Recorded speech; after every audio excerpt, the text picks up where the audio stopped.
20 जनवरी 2016 को एक महिला ने अपने प्रेमी को घर बुलाया। रात में मिलकर अपने पति की हत्या कर दी। उसी दौरान बेटा जग गया। महिला ने प्रेमी से कहा, इसे मार दो। प्रेमी ने कहा, एक काम मुझसे नहीं होगा। फिर महिला ने अपने बेटे को गला तब तक दबाए रखा जब तक कि उसकी मौत ना हो गई।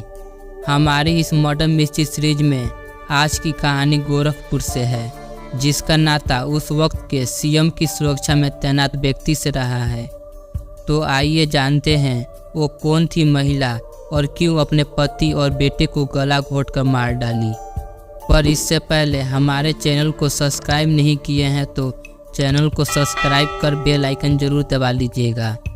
गोरखपुर की अशोकनगर कॉलोनी में यूपी पुलिस के इंस्पेक्टर राजकुमार यादव रहते थे।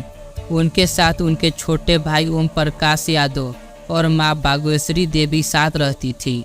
ओम प्रकाश जब छोटे थे तभी उनके पिता की मौत हो गई। ऐसे में ओम प्रकाश की पढ़ाई पर कोई असर न पड़े, इसलिए उनके दोनों भाइयों ने उन्हें पूरी मदद की और उनको पढ़ाया।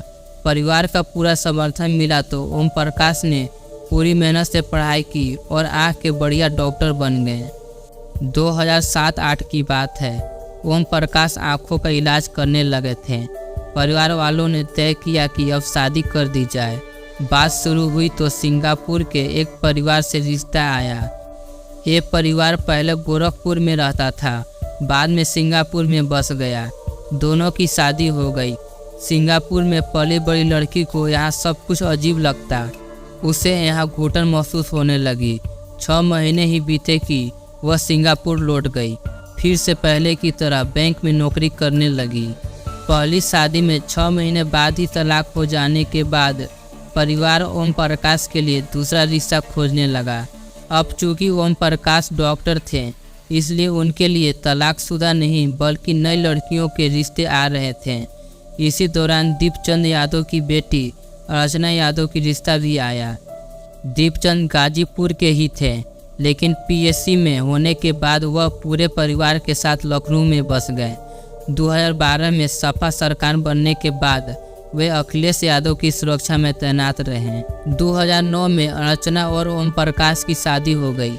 शुरू के दिनों में सब कुछ ठीक रहा, लेकिन कुछ दिन बाद अर्चना को परिवार के काम करने में दिक्कत होने लगी। उसने ओम प्रकाश से कहा, परिवार के साथ नहीं रहना है, हमें अब अलग रहना है। ओम प्रकाश को यह बात सही नहीं लगी। उन्होंने कहा, उन्होंने मुझे पढ़ा लिखा कर डॉक्टर बनाया, क्या अब मैं उनका ही साथ छोड़ दूं? परिवार के लोगों तक बात गई तो तय हुआ कि रहेंगे उसी घर में, लेकिन खाना अलग बनाएंगे। अर्चना और ओम प्रकाश को 2012 में एक बेटा हुआ, जिसका नाम नितिन रखा। परिवार से अलग होने के बाद अर्चना के पास बहुत काम नहीं रहता था। उसने समय पास करने के लिए फेसबुक पर आईडी बना ली। इसी दौरान फेसबुक पर फिरोजाबाद जिले के स्वामी नगर के अजय यादव की फ्रेंड रिक्वेस्ट आई और अर्चना ने स्वीकार कर लिया। दोनों में बातें होने लगी। अजय और अर्चना के बीच नज़दीकियाँ लगातार बढ़ती जा रही थी। अजय ने मिलने का प्लान बनाया और जगह रखी लखनऊ। अर्चना का तो लखनऊ में मायका ही था, इसलिए वह पति से मायके जाने की बात कहकर चली आई। यहाँ दोनों की मुलाकात हुई और यहाँ दोनों के बीच शारीरिक संबंध स्थापित हुई। इसके बाद कभी अर्चना मिलने के लिए लखनऊ आती तो कभी अजय गोरखपुर आ जाता। अर्चना ने उसे दूर का रिश्तेदार बताकर घर पर 4 बार बुलाया। चारों बार वह घर पर ही रहा। अर्चना अब पूरे दिन फ़ोन पर बात करने लगी थी। ओम प्रकाश ने कई बार टोका, पर अर्चना पर इसका कोई असर नहीं पड़ा। दिसंबर 2015 में विवाद कुछ इस कदर बढ़ गया कि अर्चना ने कह दिया, अब मैं तुम्हारे साथ एक कमरे में नहीं सोऊंगी, और अर्चना अब अलग कमरे में और ओम प्रकाश अलग कमरे में सोने लगे। ओम प्रकाश से विवाद और अजय से प्यार के बीच अर्चना ने तय किया कि अब ओम प्रकाश के रास्ते से हटाना ही पड़ेगा, और उसने इसके लिए अजय को ट्रेन के जरिए गोरखपुर बुला लिया। 20 जनवरी 2016 को अशोकनगर कॉलोनी में एक मैरिज हॉल में प्रोग्राम था। ओम प्रकाश के पूरे परिवार को बुलाया गया था, लेकिन अर्चना नहीं गई। ओम प्रकाश अपने 4 साल के बच्चे नितिन के साथ प्रोग्राम में गए। इधर अर्चना ने अजय यादव को घर में बुलाकर अपने कमरे में छिपा दिया।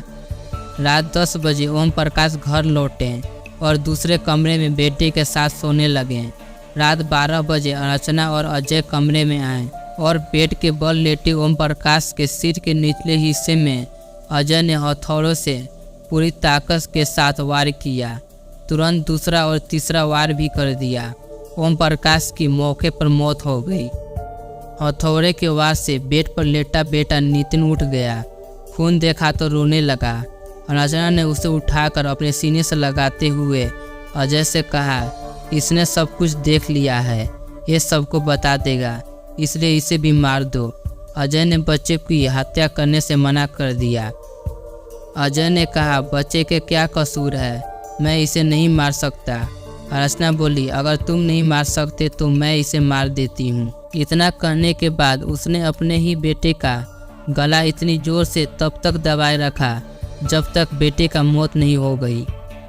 हत्या के बाद अजय और अर्चना ने घर में लूट का सीन बनाया।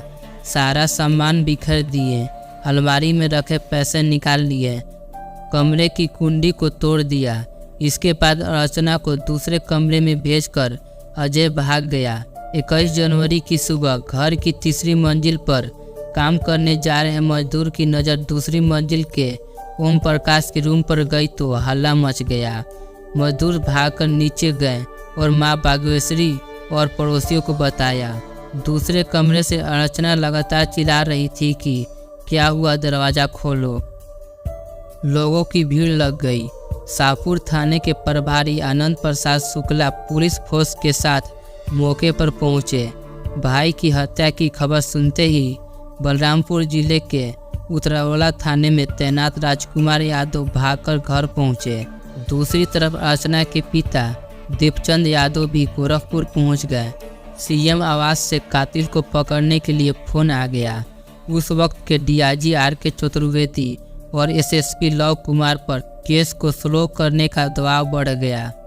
पुलिस ने लूट के एंगल से जांच शुरू की तो उसे नजर आया कि दरवाजे की सिटकिनी को बाहर के बजाय अंदर से तोड़ा गया है।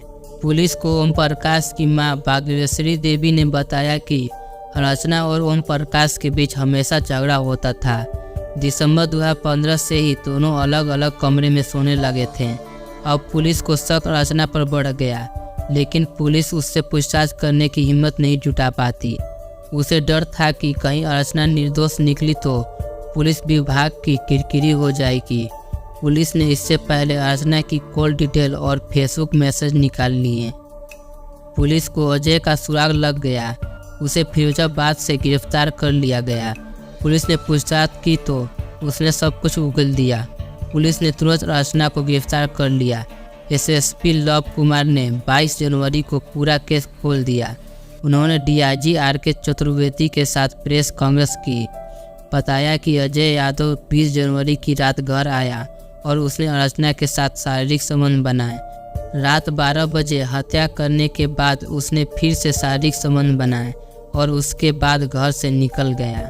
दोनों को गिरफ्तार करके जेल भेज दिया गया। गोरखपुर की जेल में कैदियों ने अर्चना से बेटे की हत्या पर सवाल पूछा तो उसने कहा कि मैंने उसे पैदा किया था और मैंने उसे मार डाला, इसमें तुम्हारा क्या। इतना सुनने के बाद बंदियों ने उसकी पिटाई कर दी। जेल प्रशासन के लोग भाग कर गए और अर्चना को बाकी कैदियों से बचाया। 17 अक्टूबर 2020 को गोरखपुर की अपर कोर्ट ने अर्चना यादव और अजय यादव को दोषी साबित करते हुए उम्र कैद की सज़ा सुनाई। अगर आपको हमारी वीडियो पसंद आई हो तो वीडियो को लाइक और चैनल को सब्सक्राइब जरूर कीजिएगा।